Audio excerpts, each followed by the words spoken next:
දක්ෂයෙක්. ආ මොකුත් නෑ. මටත් අද එච්චරම සුබ දවසක් නෙමෙයි. ඒත් ඔයා කොයිතරම්නම් කරුණාවන්ත මිනිස්සෙක්ද? මේ අපි ගමනක් යමුද? ආ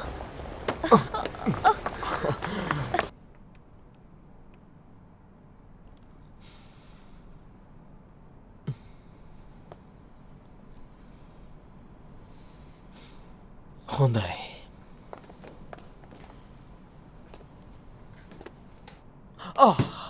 මිස්ටර් හියෝගා ඔයා අපේ වටින ගනුදෙනුකරුවෙක්. ඒ වුණත් මේක වෙන කෙනෙක් අරගෙන. මං ගන්නවා කිව්වනේ මේක. ඒත් ඔයා අපිට එහෙම කිව්වේ මීට අවුරුදු 2කට කලින්. අපි කොහොමද එච්චර ඉන්නේ? මේක මට ඕනෙමයි. මේ දැම්මම මේක සල්ලි දීලා ගන්නවා. අනේ අපිට සමා වෙන්න. ආනේ ඔයා මොකද මෙහෙ? මැඩම් ඔයා හොඳ වෙලාවට ආවේ. මේක ගෙනියන්න ආවේ. ඔයාද මේක? එහෙනම් වැඩේ හරි. මට මේක දෙන්න. හා? අවුරුදු 2ක් තිස්සේ මං මේ වගේ එකක් හෙව්වේ. අවුරුදු 2ක් තිස්සේ. කනගාටුයි. ඒත් මන්නේ මුලින්ම සල්ලි ගෙව්වේ.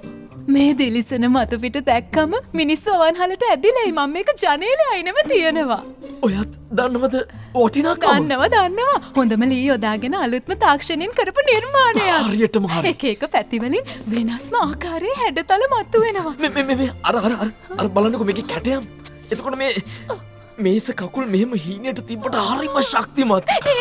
මේ කවුද මේක ගන්නේ? මං ගන්නවා. මම සවාකි චිහිරෝගේ අභිරහස විසඳුවා.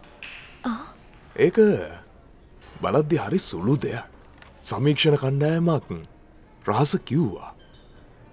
සවාකි චිහිරෝ හිව්ගටූරුගේ ඇත්තම්ම නේද?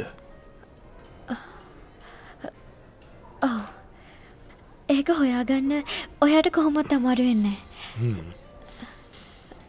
ඒත් ඒක රහසක්ව තිබ්බනම් හොඳයි කියලාත් හිතෙනවා.